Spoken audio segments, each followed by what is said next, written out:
Hello, welcome to the Hail to the King podcast. This is Magnus. And I'm Mark. And we're going to do part 2 of the Gunslinger. Last episode, we ended at the way station, pretty much. On the way to the way station. Yeah, on the way there when he meets Jake Chambers.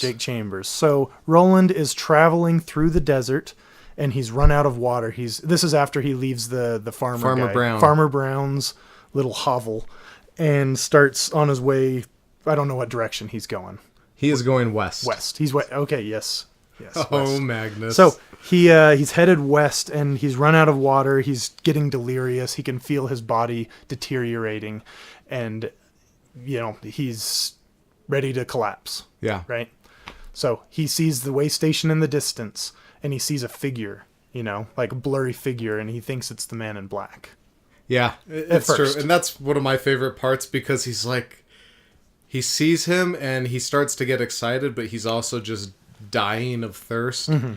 And he freaks out because he's like, oh my gosh, what's happened to the man in black? He's diminished. He's like, he's shrunken. Like you don't know what's happening. The first time I read it, I was like, oh my gosh, the guy shrunk 2 feet and now he's like withered. And you go to find out it's Jake Chambers. It's Jake Chambers. He just saw Jake Chambers instead of the man in black. And so that brings us to Jake. Let's give the story of Jake. Jake is a small boy who lives in the 80s, New York City, like 87-ish, I think. And he's just a little rich kid who's very proper. He has a lot of professional people around him. His dad is an executive of a TV channel. Yeah. And, he just has like maids and paid servants and whatever, limo drivers around him at all times. And so he's kind of developed this like kind of professional child, the boss baby, right? Yeah, because he doesn't interact with other kids. And so... yeah, it's made him kind of a unique kid. So anyways, he's on his way to school one day. And he sees a man named... Or not named. He sees a man in a cloak. And... It's a priest's robe. Pretty much it's a priest's robe, and it's assumed that this is the man in black. Assumed. Yes, that's so very key, but we'll come back to spoil that so now. The man in black pushes him into the road, and he falls and gets run over by a car. It runs over his torso. Blech. And I think the song that's playing is it's a Kiss song. Is it Detroit Rock City or what was it? I can't remember, but it's by the band Kiss. Yeah. So, anyways, he gets run over, sees his own guts, coming out of his mouth or whatever, and it's just a nasty, nasty scene. He goes into darkness and wakes up in the way station of Roland's world. So Roland's world, in some way, is Jake's afterlife. Yeah. Right? Yeah, that's pretty accurate. It's kind of like a weird resurrection / maybe he materializes because he's got a body in Roland's world. So however that works, I don't know, but it's kind of neat. Yeah, he shows up there and, Roland... Anyways, sorry, I'm going to interrupt. No, you go. It got me thinking, what happens when we die? What if we materialize in some other world? And this is like through an accidental death, let's say. Let's say we don't live to ripe old age. Let's say you die tragically as like a 20-year-old, in a car accident, a motorcycle accident. R.I.P. Frank Muller. Motorcycle accident. We're in this accident. Boom. We crash. We wake up. We're in some alien world in like the midst of a, intergalactic Star Wars type battle. Who knows what it's going to be like? That's called heaven. That's kind of a neat idea of if you die when it's not your time, like an untimely death, you spawn somewhere else. Like Jake Chambers. So that's pretty much what Jake does. It's cool. He comes into this adventure, and that's how he's in Roland's world. Roland wakes up, and this child is now taking care of him. Kind of nursing him slightly back to health. To give him some water. Give him some water, and, And I love when he's like, I could have killed you in your sleep. Like he thought about stabbing him with a pitchfork or something. Is that right? Yeah. Jake Chambers did, but he was too... Oh, and that actually makes Roland happy, because he's like, okay, I can trust this kid because he's afraid of me, and, he's got, Yeah, he has instincts. He's not just a sheep. What does he say? He has some sand in his craw. Sand in his craw, yeah. And So they're getting ready to leave the way station. You find out that the man in black passed through there and Jake just hid from him. But as they're getting ready to leave the way station, they stock up on supplies, and then they go down to the cellar to get more supplies, and they hear a voice, a demon voice, and Roland just, I guess he's able to hone in on where the voice is coming from, the demon voice, and boom, breaks through the wall and grabs a jawbone. He grabs there's a skeleton in there. He grabs the jawbone, rips it out, and he hears the voice of Allie, which is the girl that he mercy killed in Tull. He hears her voice and he asks, for prophecy, because in his world, get dead from the dead, or I can't remember what the prophecy from the dead. I can't. There's some phrase. That there's uses. A little phrase, but anyways, like prophecy from the dead is always true. So he kind of know what this reminded me of. It about it. Hellboy. When they're going in some adventure where they're, I can't remember if it's Hellboy 1 or Hellboy 2, not the new one, but the old movie. He goes down and he pulls a dead Russian like zombie out of the ground, out of like a crypt, and he puts him on his back and he carries this like Russian zombie on his back. I don't know if you remember that or not, but nope. Anyways, that's what this kind of reminds me of. He takes the jawbone because he knows that he'll need it for information later on, or for some kind of talismanic power. And that's what Hellboy kind of does. He takes this thing to tell him, to like give him information on the building or the cave that they're exploring. I can't remember. It's been like 10 years since I saw the movie. I only saw But that's what it makes me think once. of every time, is the Hellboy. Anyways, continue. They grab the jawbone. They get out of there. They pursue the man in black. Well, she does give prophecy. Oh. She does like say. Oh wait, no. This is the. Now we're to the Oracle, right? No, but she says some things. Allie, yeah. Yeah, the voice does give some prophecy. It goes slow past the drawers, and she mentions that the number 3 is kind of key to his quest. He needs to add 3. Yeah. Yeah. So she doesn't give a whole lot, but then he gets more prophecy 2 other ways later on. So they leave the way station to pursue the man in black, and at this point, Roland knows that he needs to go speak with an oracle, like a demon ring. Yeah. So what happens? Remember, is he wakes up, kind of, he wakes up because he's having this dream with Susan, who is his, first love, his only love. And she's saying, go after the boy in his dream. Roland wakes up and Jake is gone. And he sniffs him out. He kind of mentions that him and Jake just have terrible BO. And so he follows Jake's scent. Follows his nose. He has a super sniffer. Tracks him like a dog. And he finds Jake in this ring of stones. And it's a demon's ring. Like N. Right? Exactly like N. And so he brings Jake back out. The demon is sad. And Stonehenge. He ties Jake down for the rest of the night. And then Jake wakes up like, what the heck? Why am I tied up? And he's like, you sleptwalk to this demon. And she was going to consume him him sexually. Yeah. Initiate him as a man. If your first time's with a demon, does that make you a man or a Hellboy? Both. Hellman. Hellboy, I will make you Hellman. So that's what she was going to be. And so then Roland, he does work on instinct. That's he's a creature of instinct. Yeah, that's the truest way for him. So he's like, I gotta go see this demon. He takes some drugs. Yeah, he says, "Wait here, Jake. I'm gonna do some drugs and go do a demon." Mescaline, which Jake is like, "Oh, is that LSD?" And he's like, I've never heard of LSD." Yeah. So he goes to speak to the demon. He goes and he trips out. He kind of gives a little description of how his body starts to feel, which is pretty cool. Like just I can't remember exactly how he says it, but just like the way he sees things and the way he's perceiving the world, like he feels the drugs even to in. How his just his skin is. It reminds me of descriptions of ecstasy. He's like, just physical sensations were just more like. Yep. electric, just enhanced. And I guess that's what you do when you go to meet a demon. Go fight the demon in manly ways. So he goes and talks to the demon who what prophecy does she give? What information? She does say, 3 is the number of your quest. There's a number that comes later on, but for now it's 3. And then she mentions, like the 3, she talks of she talks of a person that he's going to meet who is overtaken by a demon. Mm-hmm. And the demon's name is Heroin.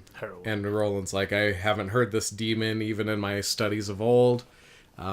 She sees a woman of shadows, and that's all she can tell. The Lady of Shadows. And then death, but not for you, Gunslinger. And that's what she says. Death, but not for you. Yeah. And so that's what she sees. So then at the end she does... Oh, no! Go for it. She does say the way to get to the man in black. That Jake has to be... That basically he'll have to make a sacrifice. Yeah, he'll have to make a sacrifice. It's going to be Jake. But she does say, but you have a choice, which is key. You have a choice. You could leave off. You and Jake, there's lots of work for a gunslinger in this part of Midworld. You could leave off and go fight with your boy and train him to be another gunslinger. Yeah, it's like, again, Roland talks about going to the Dark Tower and the reasons for it. He doesn't even really know. He feels... You find out he kind of knows that there's something that needs to happen there, but that's later on. You don't, at least for the reader, you don't know why here. Yeah. It is just something to do.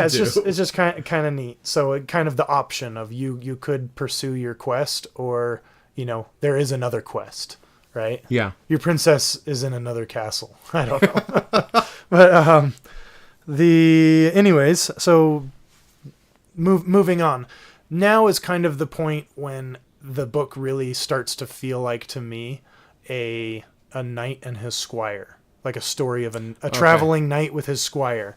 And at the same time, that it's an honorable mission, and he's bringing him along, and they're learning about each other. He's teaching him how to make fires, right? That kind of stuff. He comments that, the boy is catching on to things, even things he hasn't necessarily told him, like kind of learning by osmosis, just being around Roland. Which we'll talk about later. About more. This episode, we don't want to spoil things for future books. Yeah, we want to keep it like this is kind of the first time reading the book. Yeah. Anyways. And I really like this part. There was a section of the book where they're walking through the mountains. They're talking about the way like the rocks are shining, like through like the cliff faces, the clouds. They're walking in a cloud and see like ice crystallizing. They're going through and seeing the landscape. It's just kind of like a montage sequence of their just long travel. Yeah. But it's really cool. I appreciate it a lot more the more I read the book, and I'm in less of a hurry to get through the story. I'm there to just enjoy the ride, smell the flowers, right? Mm-hmm. Stare at the ice crystals. And that brings them to is it a gas station? No. I shouldn't say a gas station, the depot, right? Is that where we're headed next? Yeah, so they go after the Oracle, they go up the mountain, and they go through a little tunnel in the mountain. Yeah, just like a railroad tracks. They're following some tracks into they're following some mountain tracks, tunnel. And they do come to like a little gas station. And Sunoco? Yeah. Or Amoco. Amoco, that's what Amoco. It was. And he's a thunder god. Yeah. A thunder god from the past. Yeah, a thunder god from the past. Isn't there's like a wild man holding like the gas pump between his legs? Yeah, Roland's kind of saying, he remembers another Amoco station, which, a little crazy hermit adopted as a thunder god, and he had his little like, tribe around him, and he would preach at everything and kind of hold the gas pump between his legs, and they would in a phallic nature. Yeah, which is just so funny, but it's kind of cool when you think about it. It's like natural disaster happens tomorrow, the whole world's wiped out, just like the dinosaurs, and everything starts over. What do people think of like the stuff that we leave behind? Yep. Are they gonna grab a a gas station pump, put it between their legs, and be like, "Hey, this is kind of a cool There's thing." this crazy like flammable gas stuff like down in the tanks under this gas station. You know, it's like a miracle, some sort. You know, like who knows? You know. Yeah, it's just kind of funny to think, what would people think of future cavemen when they had come no across idea our who we ruins? were? They just found our crap, Which lying around. What would they think? I think it's really neat that there's like relics of like these old, again, like Hey Jude. Yeah. He hears that in the bar. Hey Jude. You know, there's relics of like the old people. Careless Love that he's ones. just kind of And it's singing. like, is Roland way far in the future in some weird alternate, like, you know, maybe the world got pulled around, you know, in his... He talks about the world has moved on. It's like, what was the world like before it moved on? Right? It just gets you thinking about the past, and is it our world and then something happens and it moves on and the landscapes are vastly changed, you know, the geography, the tectonic plates move around and, you know, continents get swallowed up. Who knows where, you know, they talk about this, this is kind of a little bit ahead, but the city of Lud is kind of like a great city of like New York. Yeah. Right? It's interesting. It's interesting to think of what was Roland's world like before it moved on. That's a story that hasn't really been told. Right? No, but it does hint at it that it does seem it's our world if we screwed ourselves through nuclear war. It never explicitly says that, but there's a fun reference I'll get to when we get to book 4 or 3 and 4 about that, right? Ooh, a certain train. Anyways. So yeah, they find a handcart. They're traveling in the dark and they find this handcart, like an old cartoony style, you know, pump action handcart, but it's got like a futuristic robot to like help them through, you know, push down. Here's how to use the, you know, the handcart. And it's also kind of encouraging them, like, good job. Good Keep for you. And this deactivate voice, they figure out how to turn that voice off so that they're not annoyed by it anymore. It's pretty funny, but this comes to one of my favorite parts, if we're ready for it, the slow mutants. Go for it. So while they're on this handcart, you know, they come across mutants in the dark, you know, who are kind of off in the distance doing their own thing. And, you know, is this going to be a dangerous situation? They're not sure. They're waiting kind of to see, but they're still moving on this handcart to get through. And then they come to a blockage where there's a bunch of boulders in the road, rocks and boulders and garbage just blocking the way of the handcart. So then they have to get down and move the rocks. Yeah. Right? And then the slow mutants attack. Yeah. Ah! And they are slow in mind. Mm-hmm. I don't know if they're kind of orcish troll people. Yeah, they're slow in mind. They are kind of deformed humans. Radiation mutants. Yeah. You know, so it's not like they are slow in movement. I think in Little Sisters of Illyria, one of the green mutants, green ones, that has 2 heads. Yeah. You know, so there's no real rules. They talk about the wildlife, you know, whether it's threaded stock or not. These are not threaded stock human beings. These are unthreaded. You know, again, radioactive wastelands. Who knows where they kind of... Which kind of makes you think, this is kind of cool. Like a strand of DNA. Mm-hmm. How it's almost like a thread, and it's threaded all nice and beautifully. Unthreaded is just think of it like kind of like just a retarded little strand of broken DNA. Apart and mutated. That's a kind of cool way to think of it. I don't know. But yeah, they are the slow mutants. They get attacked by them, and Roland is like, the coolest. You got to do it. The coolest part here. There's that animation. You know, the drawing that's in the books, the illustrated version of the drawings. And there's that. It's the cover where he's pointing down, and Roland's there, and Jake's there, and he's shooting. This part's the coolest because it always makes me picture like pitch black. Like maybe there's a point where it's kind of pitch black, and all the gunshots, the muzzle flare. That's what's lighting so that he sees where the next shot is going to be. Pow, pow, pow. Like, that would have been so awesome in the movie. A scene where he does something like that. Equilibrium. Did you ever see that? Equilibrium, yeah.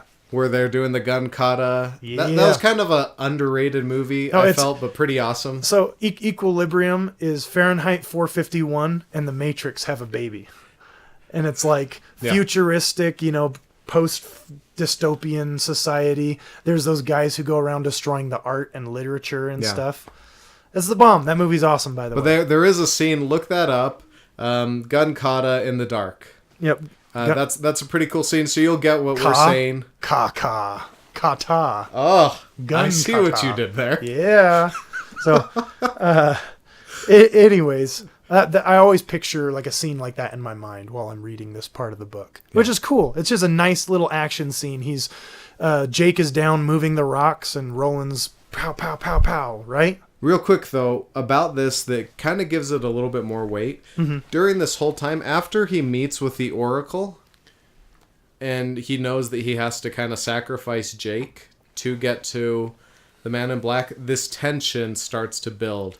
Roland kind of says, Jake, he can see that something's coming, because there's certain points where Jake is like, I want to leave you, because if I stay with you, I'm going to die. Yeah, he has a feeling that Roland will throw him to the wolves eventually. And Roland refers to Jake's feelings as the touch. It's kind of telepathy. The shine. In the Dark Tower movie, Jake straight up has the shine. They refer to it as the shine. Yeah. Which is a pretty heavy-handed, reference, but that's what they were doing in the movie, is like, hey guys, here's some Stephen King references for you big fans.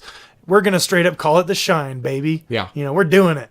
So Jake has the shine, which is cool because I like that the movie took that step and straight up calls it the shine. Yeah. Because as a Stephen King fan, you know about the shine when you're reading the Dark Tower series and you're like, yeah, Jake has the shine a little bit, But I would have liked personally if they just called it the touch, because in the Dark Tower itself, they do call it that. But yeah, so he has that, and so there's this tension building between Jake and Roland of Jake gets these feelings like, if I stay with this guy, either he's going to kill me or someone's going to kill me. Mm-hmm. And so that's why this part where he gets off of the cart, Roland's like, you got to get off the hand cart and you got to move those rocks. And Jake's terrified, not knowing really what's going to happen. For all he knows, Roland's going to backshoot him. Yep. And so he's like, no, go do it. I can't give you my gun.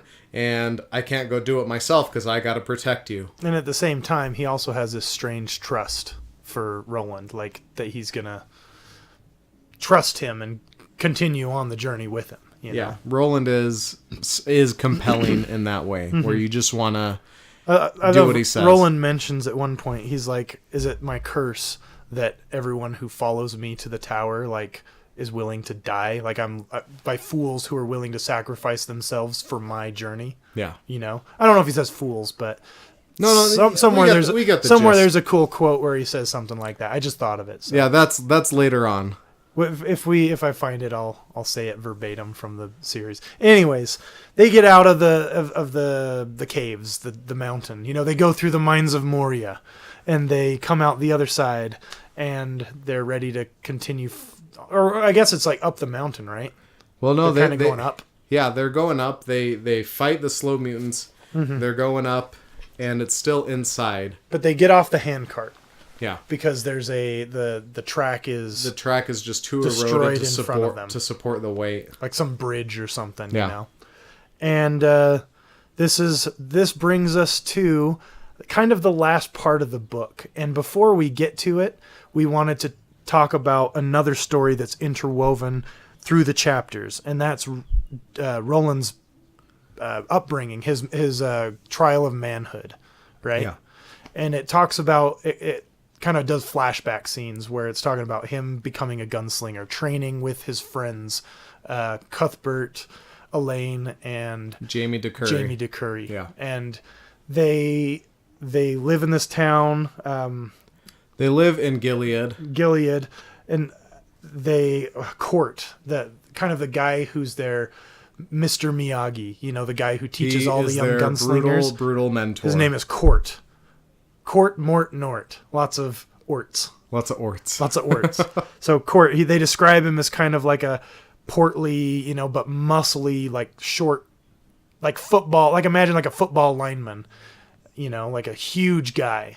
But at the same time, he's kind of short and bald and he's just bald, made of muscle. Scarred. His belly is huge, but they know it's hard as rock. Yeah.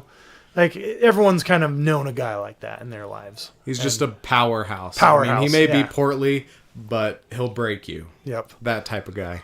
And he, in order for Roland to kind of gain his manhood, there's a trial where he challenges his teacher to one-on-one combat. If he fails, if his teacher wins, then he gets sent west.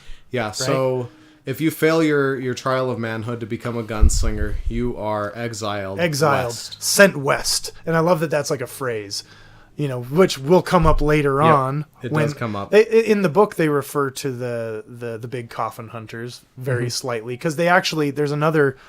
I'm kind of getting ahead of myself, but there's another flashback to a scene that's going to happen in book 4, which is just another part of Roland's childhood and early manhood, we'll say, where he meets Susan in the window, right? Yeah.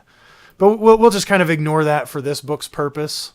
But we know that Roland's love Susan died horribly in a past story. Yeah. That's all that we know from the Gunslinger. That's all the information we're given. Yep. Anyways, but yeah, I like the sent west, He talks about some of the big coffin hunters being possible gunslingers who were sent west, who failed their trial of manhood. Yeah.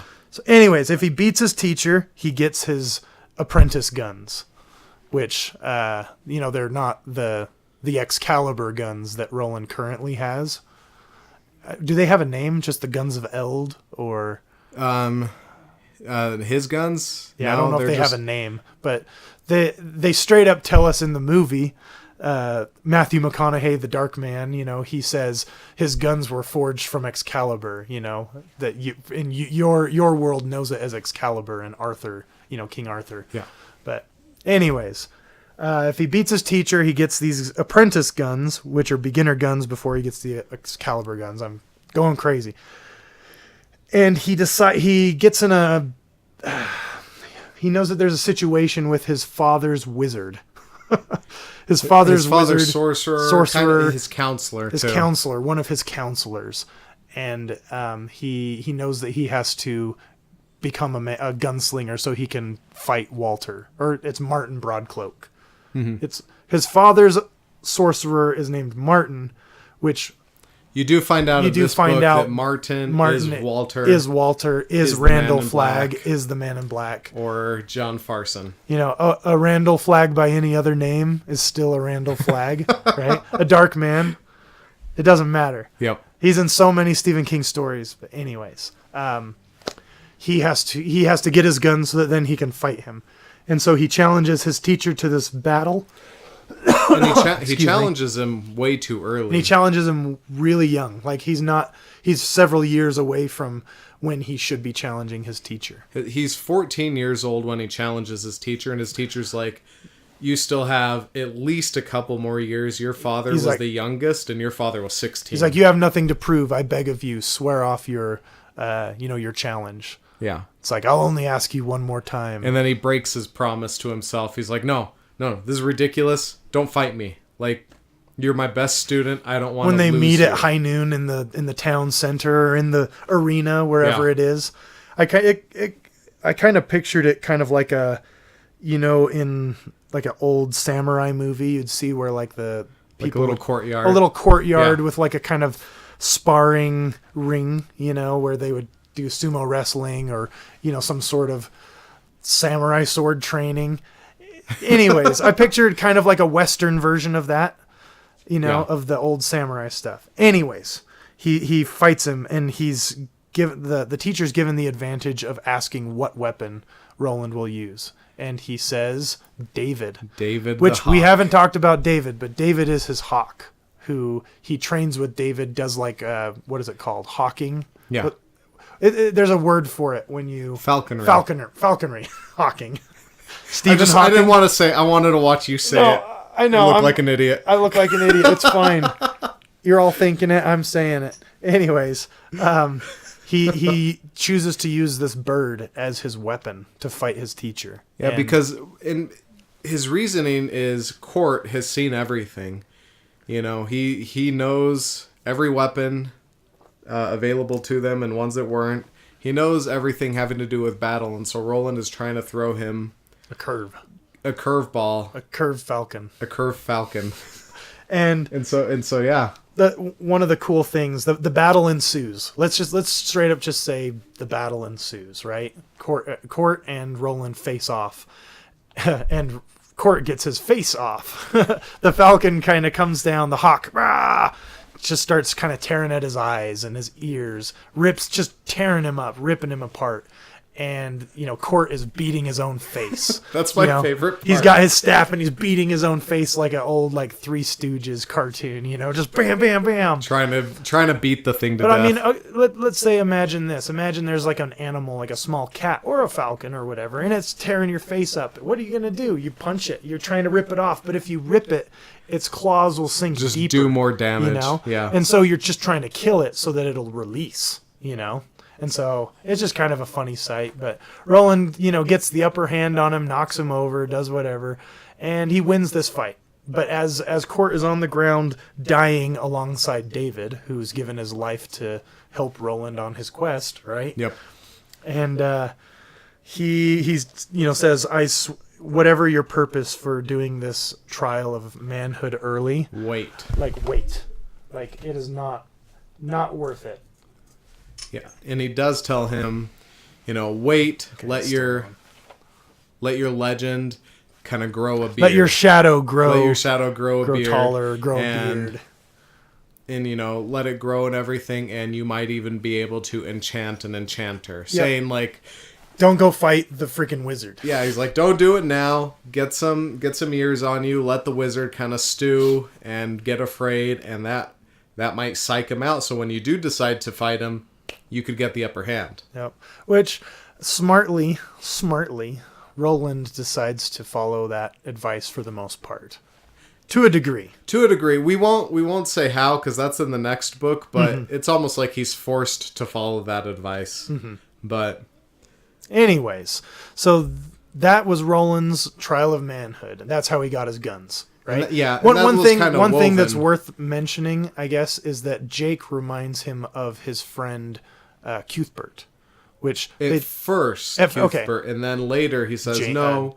He reminds me more of Elaine because of the touch. Yeah. So, anyways, it's as we continue down the story, more characters will be introduced who remind Roland of past, his gunslinger friends growing up. Yeah. And it's not necessarily an accident, In my opinion, you could say it's Ka. It's straight up Ka. It's yeah. Anyways, so that brings us to the broken bridge. Yeah. Right? So the man in black is before them on the other side, saying, "Come now, Roland, or you're never gonna catch me. This is it. This is your one shot." Yeah. And so Roland does what he did before. He follows the same pattern. He does think about it for a split second, but he lets Jake fall. Jake loses his balance, and it's kind of a save Jake or come after me. Yeah. And so he lets Jake fall to step on that same part to go to the man in black. There are other worlds than these. Yeah. Right? And so that's where you get that. Is it go now or go then? Go then. There are other worlds than these. And it's really sad. It breaks my soul. Yeah, it's pretty brutal. At that point, he's his squire, he's his kind of young apprentice, but at the same time, there's a point in Roland's mind where he turned from Jake to the boy, and he was willing to sacrifice him. He dehumanized him in his mind so that he could sacrifice him, and that's, I think, one of Roland's failings. Yeah. Along this journey, this is definitely one of those situations that's going to keep Roland up at night. Yep. And was that a mistake? Was that not? I don't know, because I've already moved past it. So, goodbye, Jake. See you next time. But there is this cool part right after Jake dies. Mm-hmm. Roland is kind of sucking it all in, kind of taking a deep breath before he goes to Walter. And there's this part here. I'm paraphrasing it. He's taking it all in, and then he's breathing in the reality of a new Ka. Mm-hmm. Just that phrase, and we could talk about this more later, but just for first-time readers, keep that in mind as you're reading on, because that's a branching point. It's a branching point. Him letting Jake fall is a branching point in the story, and it's going to affect things. Have that ripple effect later on throughout the entire series. Now, here's something really important before we get to him meeting with the man in black. So in the Dark Tower movie, he has a showdown with the Man in Black at the end. The Man in Black has Jake, and he's using him to power the machine that's taking down the Dark Tower with a beam. Which, whatever. Like it or hate it, that's what the movie is. And there's a scene where Roland can see through a portal from one world into the next world, and through that portal is Jake in a chair, restrained, powering this thing that's destroying the tower, right? And it's crazy. And then the Man in Black stands between them, and they have this little battle. He's catching bullets, throwing them back. They're breaking glass. It's kind of a wizard versus gunslinger battle. It's cool. It's not perfect, but it's pretty awesome. Yeah. And there's this point where I was really hoping that they would do it in the movie, but Roland would choose to shoot Jake through the portal and kill Jake powering the machine. That would be him killing Jake in the movie. We actually talked about that. I think that would have been great, together. But he doesn't do it. He kills the Man in Black, goes through the portal, breaks the machine, saves Jake. They run away. The Death Star is destroyed. Boom! Right? Yay. Who knows about all those twins and people who are living on the premises? Right? Yep. All the little kids. We just won't think about them. They're all dead. Yeah, maybe doesn't matter. Maybe they were away from the blast. Who knows? They're casualties, I guess. And but yeah, if the movie had had the balls to kill Jake there, I would have respected the movie a lot more. But instead, Roland rescues him and, hey, Jake, want to go on my journey with me to be a gunslinger? Hey, which doesn't make sense after. It's like the cheesiest ending, but I love it still because I know it's a different tower journey, right? Everyone's tower journeys might be different, and this is the director saying, this is my interpretation. Yeah. This is my one level of the tower, right? This is my version of the tower of Roland's journey. Roland is straight up a black dude in the movie. He's very specifically not a black dude in the book.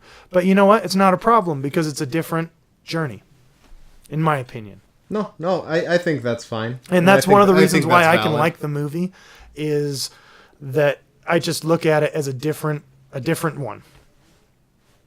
Without getting too deep into what that signifies or what that could mean. It's just a different tower journey. It's great. I love it. And we've talked about, we want people to, again, this is going to segue into, hey guys, tell us about your tower journey, you know, like write into us, let us know what any thoughts or cool stories or anything about the first time you read through the Dark Tower or any significant time you read through it. Anyways, Roland gets to the Man in Black. He gets there on the bones of a friend. Yep.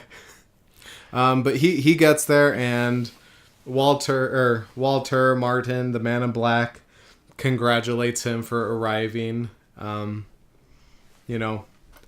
He congratulates him, and Roland wants to shoot him right there, but he's like, "No, you have questions. I have answers. Let's talk."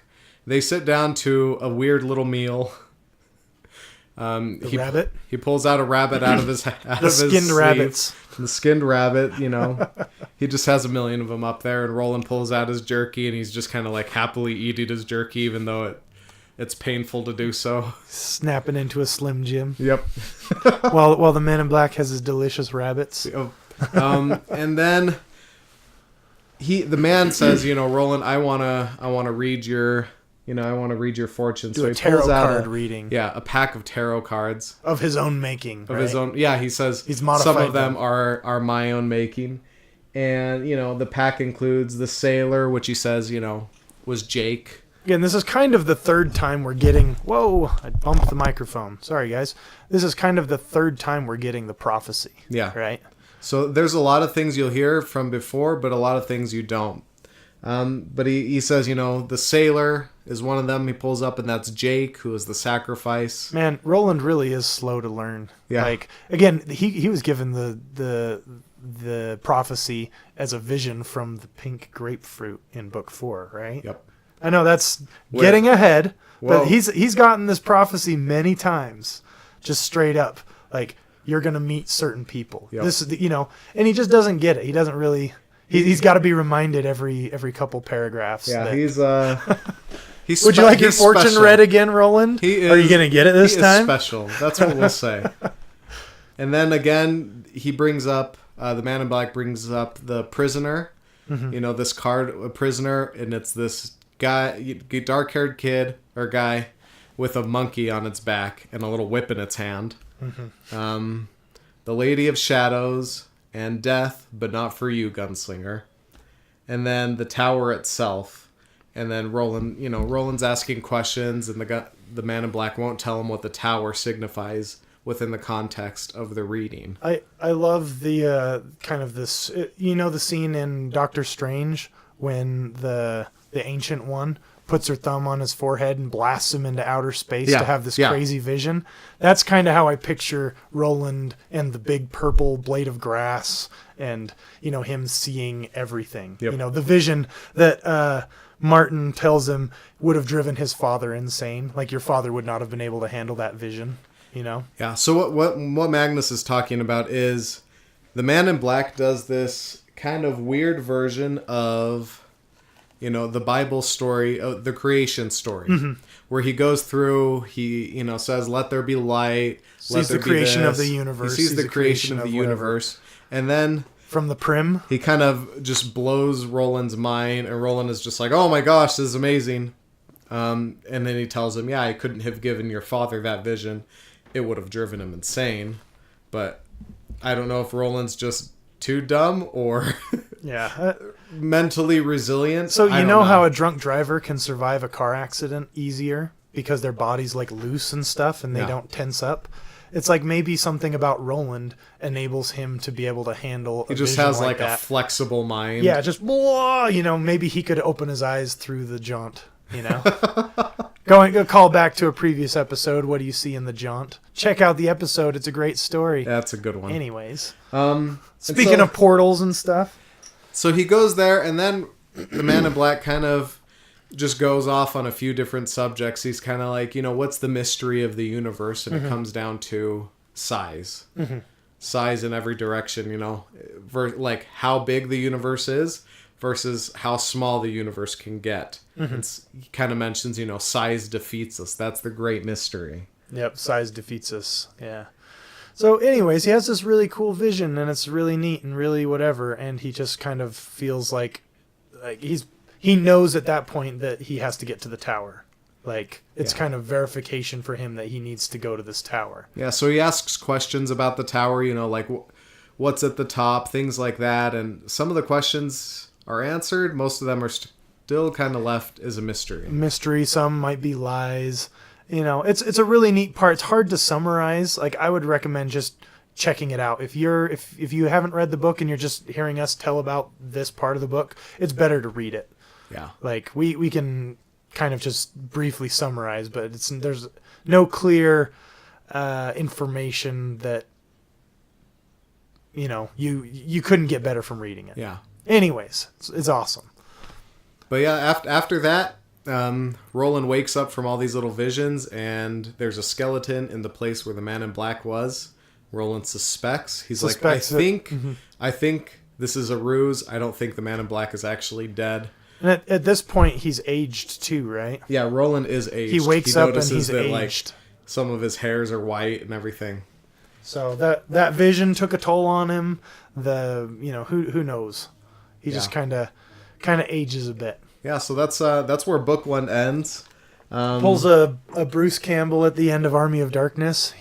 I slept too long. He sleeps too long, wakes up old and bearded and gray-haired, and And I really like the drawing, the illustration at this part where Roland's up and he's on the western beach. Yeah. And he's just staring across and you see the tower in the distance. It might not be the most accurate to what he's actually, the tower. Yeah. But I love that illustration. It's great. I think I posted it on our Instagram, a picture of that one.